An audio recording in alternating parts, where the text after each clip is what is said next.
Okay, so what are the supplies that we are going to need to test antibiotic resistance? First thing we're going to need is a nutrient agar plate.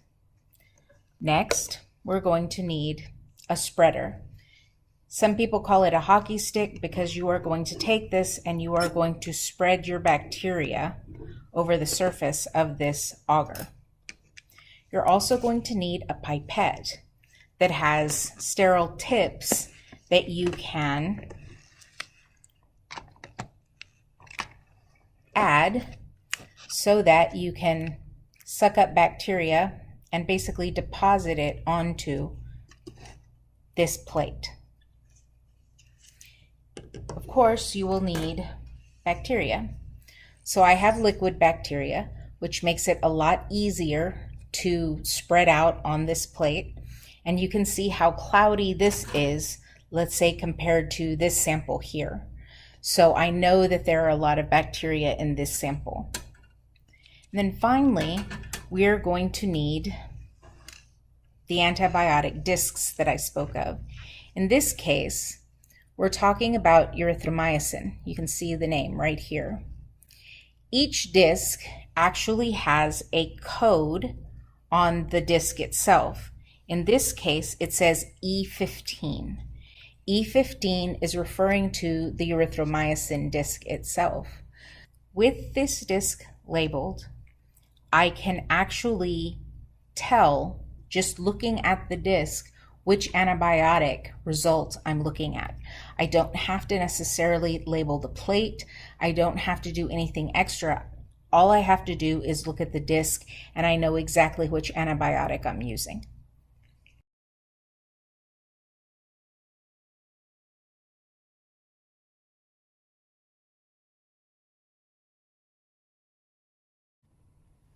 I've got my two plates.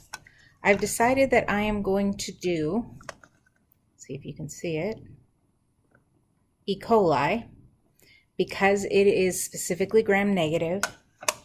And I've also decided I'm going to do Bacillus cereus, because that specifically is gram positive. And I want to see which antibiotic works best on which. There are a few things that are off camera that you can't see. One of them being my little biohazard bag where my tips for my pipette and stuff are going to go when I'm done. So you'll hear that pop. And I've got my antibiotic discs ready to go so that I can just grab them and put them in place. I also have a set of tweezers so that I can grab the discs and put them in place. And I have my spreaders and my bacterial samples.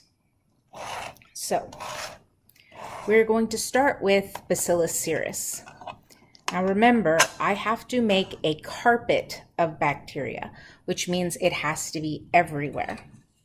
So I have my Bacillus cereus sample, okay? You can see BC right there. I'm loading my pipette tip onto my pipette. I've got 100 microliters that I'm going to use. I've got my sample, my Bacillus cereus sample. I'm gonna shake it up a little. I'm gonna take the lid off, never putting it on the table. And I'm going to pass it through the flame to make sure there's nothing on the mouth. And then I'm going to get some of the sample.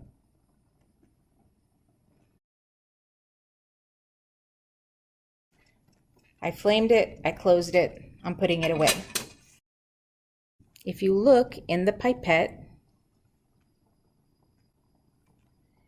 you'll see that there is liquid inside of there. Now I'm going to take that liquid and I'm going to pipette it, I'm going to put it right in the middle of that plate. Now this tip that you see here is contaminated, so I'm going to put it in my biohazard bag. I'm going to grab my spreader, this little dude right here that they also call a hockey stick, and I am going to spread my bacteria evenly on this plate, because again, I want it to be a carpet of bacteria. I want it everywhere. So all I'm doing is spreading it out all over the surface.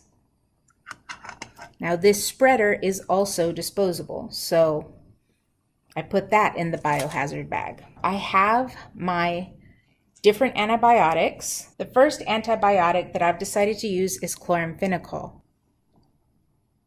You can see that the little disc says C30. I'm going to take the disc and I'm going to put it into one of the areas that I've designated as a place for that disc to go. As you can see, I've divided this up into 4. I'm going to take my tweezers and I'm going to push this until it kind of sinks into the agar.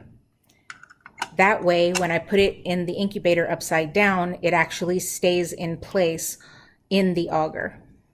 Now, I've just touched the antibiotic and I've just touched the bacteria that are on this plate. So I'm going to flame my tweezers. Now they have to dry, of course, or dry. They have to cool down, of course, before I can touch anything. The next antibiotic that I've decided to use is penicillin. Again, if you look, you can see that the penicillin little tab says P10. So I'm going to go into another one of the little areas that I've designated as being independent, and I'm going to put my penicillin disc there, and then I'm going to, again, push it down into the agar. Still need to sterilize, so I'm going to do that. The next antibiotic that I've decided to use is tetracycline.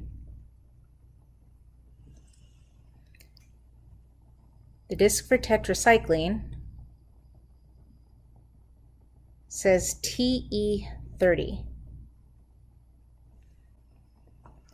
So we're going to put it in the center, and then we're going to bury it in the agar.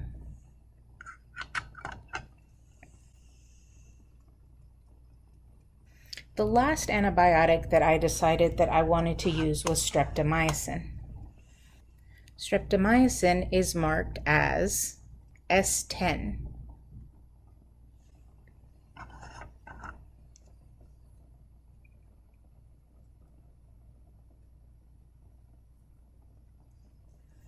So that's one plate down.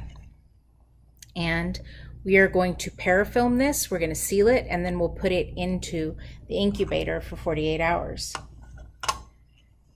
The second plate that I am going to make is going to be E. coli. So as you can see, E. coli is pretty cloudy. I've got some pretty good growth in here. You can actually see the swirl as it kind of settles. I'm going to get a tip. So I have a pipette tip. I'm going to unscrew the lid, pass it through the flame a couple times, then I'm going to get my sample. Pass it through the flame, close it. Again, if you look, you can see that there is fluid in there. I'm going to flip this, and dead center in the middle, I am going to put my E. coli sample.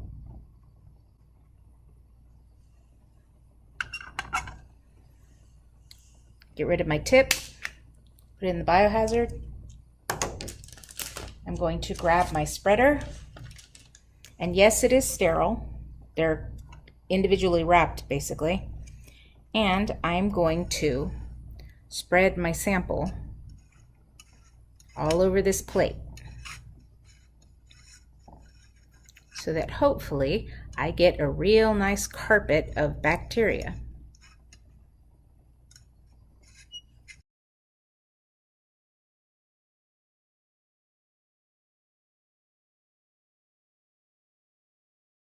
All right, so I've used my flame to flame and cool the mouth of both of my tubes for both Bacillus cereus and E. coli.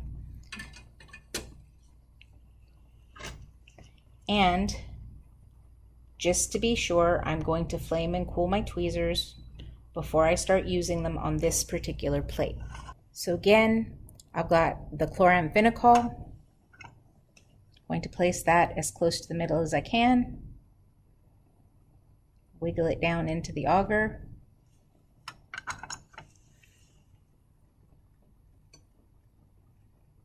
Flame and cool. I've got my penicillin. Try and find the center. Wiggle, wiggle, wiggle. Flame and cool. Tetracycline. Find the center. Wiggle, wiggle, wiggle.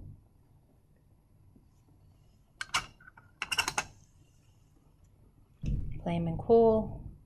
And finally, I have my streptomycin. Put it in the center.